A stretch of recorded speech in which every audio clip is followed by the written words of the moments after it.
मारहाणीचे video दुसरा आमदार जो आहे तो पैशांच्या बॅगेबरोबर दिसतोय. काय म्हणाल सर, अशा पद्धतीचे व्हिडिओ व्हायरल होत आहेत, तुम्ही ट्विट केलंय. बघा, विधानसभेचं अधिवेशन सुरू आहे आणि अधिवेशन विधानसभेचं सुरू असताना महाराष्ट्रासारख्या राज्यामध्ये आणि ज्या राज्याचे मुख्यमंत्री देवेंद्र फडणवीस आहेत, ऊपर नरेंद्र नीचे देवेंद्र, आणि असं असताना सुद्धा मुख्यमंत्र्यांची मला हतबलता दिसते, दयनीय अवस्था दिसते. तुम्ही ह्याला सरळ करीन, त्याला सरळ करीन, हे खपवून घेणार नाही, ते खपवून घेणार नाही वगैरे वगैरे म्हणता. मग हे जे आमदार आहेत, हे लोकप्रतिनिधी आहेत, त्यांचा दंगा, मारहाण हे खपवून घेत आहे. त्यानंतर तुमच्या मंत्रिमंडळातले एक मंत्री महोदय आहेत, त्यांच्या अवतीभोवती पैशाच्या भरलेल्या बॅगा दिसत आहेत. निदान हे काय आहे हे तरी सांगावं जनतेला. एक आमदार मारहाण करतो, निर्घृण, अमानुष, आणि त्याच्यावर गुन्हा दाखल होत नाही, आणि झाला तर तो काय होतो, अदखलपात्र. उद्या मी जर एखाद्या मंत्र्याच्या कानफडात मारली, कोणी जाऊन मारलं, तर कोणत्या प्रकारचा गुन्हा पोलीस दाखल करतील मला सांगा ना. यापेक्षा वेगळा गुन्हा असा आहे की ज्याच्यावरच तुम्ही दखलपात्र गुन्हा दाखल करू शकता. आचारसंहिता नक्की कोणासाठी आहे? किंवा इंडियन पिनल कोड हे आमदार, खासदार, मंत्र्यांसाठी नाही का?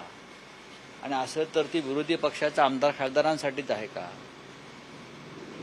ज्या प्रकारचा पैशाचा प्रदर्शन आम्हाला दिसतंय महाराष्ट्राने पाहिलं, त्यात माझा काही संबंध नाही. कोणीतरी पाठवलं, मी म्हटले काय, आधी मुळात मी त्या मंत्र्यांना ओळखलंच नाही, कारण सध्याचे मंत्री हे ओळखावे असे नाहीये की हा आपला मंत्री आहे, कर्तबगार, आदर्श, असे मंत्री वाटत नाही. त्यावेळी मंत्र्यांना ओळखले नाही, पण कोणीतरी म्हटले ते मंत्री आहे. आपण सगळ्यांनी दाखवलं ही राज्याच्या मुख्यमंत्र्यांची जबाबदारी आहे. तुम्ही राज्याचं नेतृत्व करताय, तुमची जबाबदारी आहे. या सगळ्या विषयावर तुम्ही राज्याच्या जनतेला सांगायला पाहिजे की माझ्या मंत्रिमंडळात, माझ्या सरकारमध्ये, माझ्या राज्यामध्ये नक्की काय चाललंय. दुर्दैवानं देवेंद्र फडणवीस हे हतबल आणि हताश होऊन कारभार करतायत. त्यांचं नियंत्रण त्यांच्या लोकांवर राहिलेलं नाही, आणि मग तो जे त्रागा करतायत तो त्रागा ते विरोधी पक्षांवर करतात. जर मुख्यमंत्र्यांना कामाचा भार हलका करायचा असेल, त्यांनी सगळ्यात आधी विधानसभेत विरोधी पक्ष नेत्याची नेमणूक करायला परवानगी दिली पाहिजे. हे पैसे नाहीयेत, ही कपड्यांची बॅग आहे, अशा पद्धतीचं त्यांनी एक स्पष्टीकरण देण्याचा प्रयत्न केलाय. आपण तो व्हिडिओ पाहिला असेल, तसा असलेली दुसरा व्हिडिओ मी लगेच ट्विट करायला तयार आहे.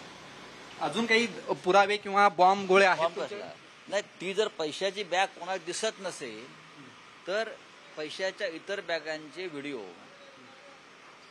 आणि इतर मंत्र्यांचे सुद्धा मी द्यायला तयार आहे. हा टीजर होता? नक्कीच.